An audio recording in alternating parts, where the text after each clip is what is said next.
Do you have friends who finished business courses in college and yet they are struggling in their own businesses? Are you surprised that some of them cannot even answer your business questions?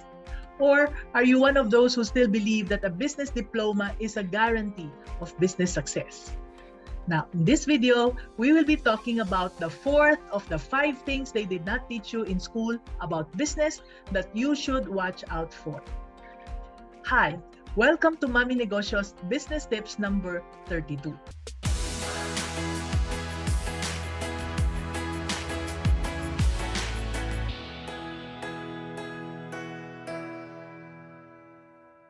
We started exploring this topic 3 episodes ago.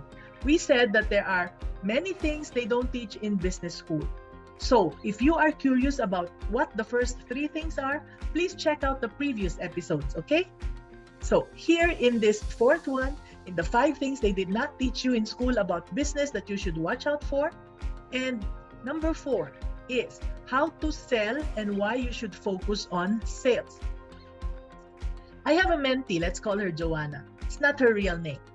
From her lola to her mother and then to her, the recipe of bagoong with gata went from generation to generation. And now in her generation, she has turned it to a business by bottling it.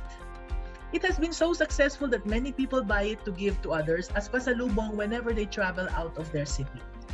Yet she only produces a limited quantity of it. And more often than not, it's always out of stock. So when she came to me to consult, I was surprised that her sales were not her problem. It was something else that's unrelated to sales. I could not help it, and so I pointed it out to her. And she said, Mommy N, it's okay. We are content with the volume of our sales because it's enough to feed us 3 times a day already and to send our 4 kids to the best schools in the city. You see, Mommy N, we already have a house and lot, 2 cars, and we travel twice a year. What else do I need to produce more for? And this was what I told her. You know, Joanna, your recipe is a huge blessing that you and your family have. How happy is this product making your customers? Do you know that the more happiness you are giving out, the more blessed you and your family will be? Also, how many people are you employing now? Do you know how much you are uplifting the lives of these families, of the people you employ? You see, if you don't hire them, do you know that their kids won't be enjoying the lives that they're having now?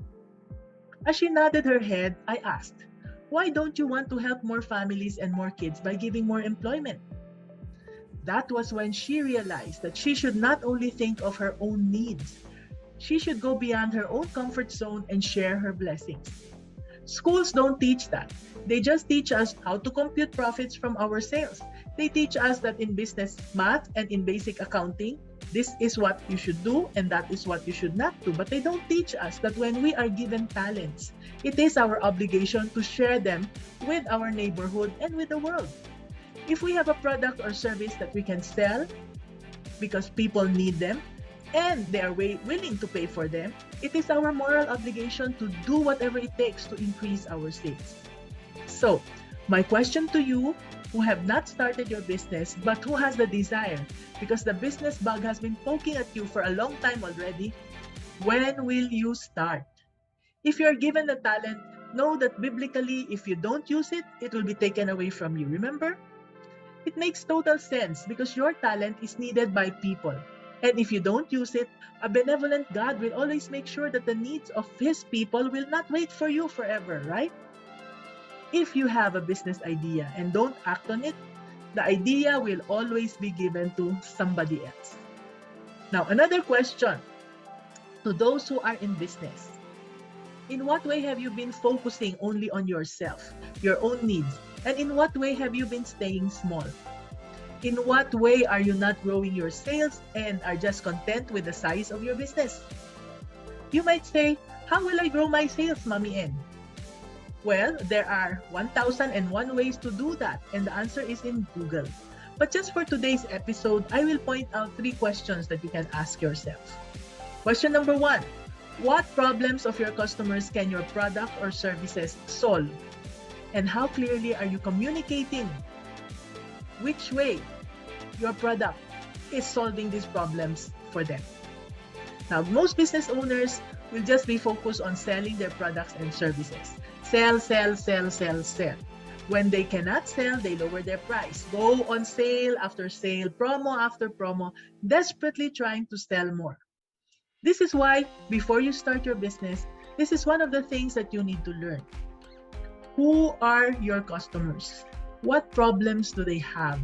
And how can you, just you, solve them with your talents?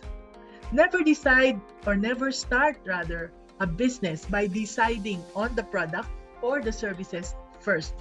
Products and services are easy to find. They're all around you. What is difficult is to find customers who will buy your product or your services. So find the problems of your target customers first and tell them clearly in your ads, posters, tarpaulins, posts, etc. about what you can do for them. Now, if you already have a business and are now finding it hard to push your products or services, this second question is for you. Question number 2. What kind of people are buying your products and services?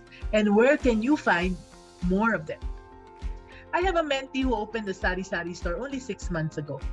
What she found was that most of the people who bought from her were parents and kids who needed art supplies like crayons, papers, plastic envelopes, etc.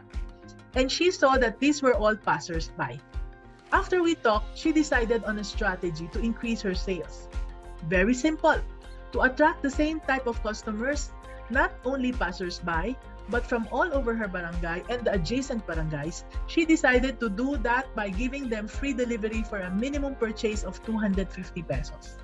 She also designed these 2 tactics. Post a tarpaulin across her store facade to highlight the art supplies and free delivery. Second tactic, post her art supplies sporadically on her Facebook profile and aggressively add new parents from her barangay as friends. You see, even a sari-sari store can do simple things to increase sales, right? All you need to do is to find the same type of customers in a bigger geographical area. Now, question number 3. Who are your competitors?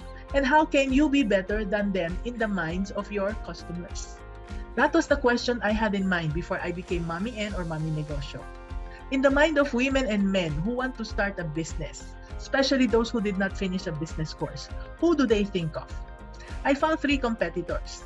Competitor number 1 are business schools offering 4-year entrepreneurship program. Okay, so I asked, how can I be better than these who are offering entrepreneurship programs? How can I be better? Well, my mentees can start their business between 3 months to less than a year, depending on how seriously they will apply what they learn. They can also learn from me practical lessons, more than what they can learn from the textbooks. No lessons to memorize, no examinations to pass. Learning is measured by how well they can apply and how successful their business will be. My weakness, however, is that I cannot give them the diploma, and so that is something I can still work towards. And maybe there are some people who really do not need a diploma, right? Now, competitor number 2 are other business mentors who offer short-term programs or also online programs. What is the competitive advantage of Mommy N? Well, I have 40 years of business experiences in various businesses that they don't have. The other mentors do not have that vast amount of experience. And the one-on-one and group coaching that I do, a lot of mentors, most mentors don't do that as well. So I am also very patient, which comes from my being a mother, a teacher, and an NLP practitioner. And what their strengths are is that most people are aware of them. No? People have heard of them more than they are aware of me. So my goal now would be to increase customer awareness. And that is one thing that I need to improve on. Are you seeing the thought process? All right, competitor number 3. Thousands of free YouTube videos, Google articles, and courses are out there. These are my competitors. I can never compete with anything that's free because I have to pay people who are making my work as Mommy N possible. There are people who create my videos, my presentations, etc. They too have families to feed, right? So I can do free lives on Facebook, Instagram, YouTube, videos on all of these platforms, and even TikTok. But on the other hand, I will also need to sell courses to sustain my team. Now, but what women and men can learn from free stuff, however, is not valuable until they are able to apply them and create successful businesses.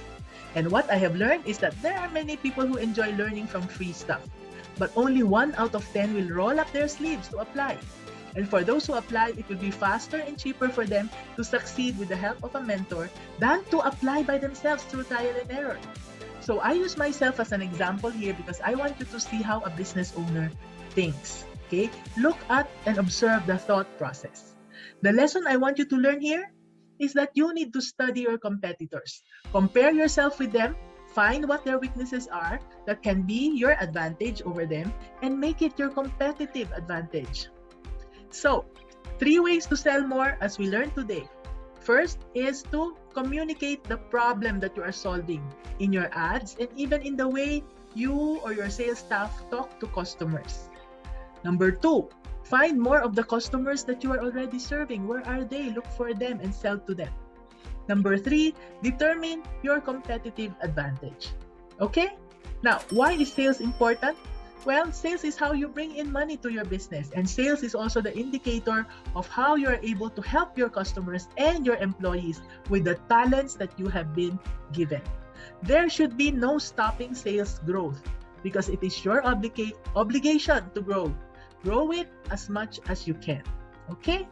Now, that's it for today's episode. I hope you learned something new. And if you did, can you please type your biggest takeaways in the comments so we can learn from you as well? Also, please make sure to share this episode with a fellow aspiring entrepreneur, okay? And join our communities by clicking the links below to learn more. This is Mommy Ann saying, be business-minded.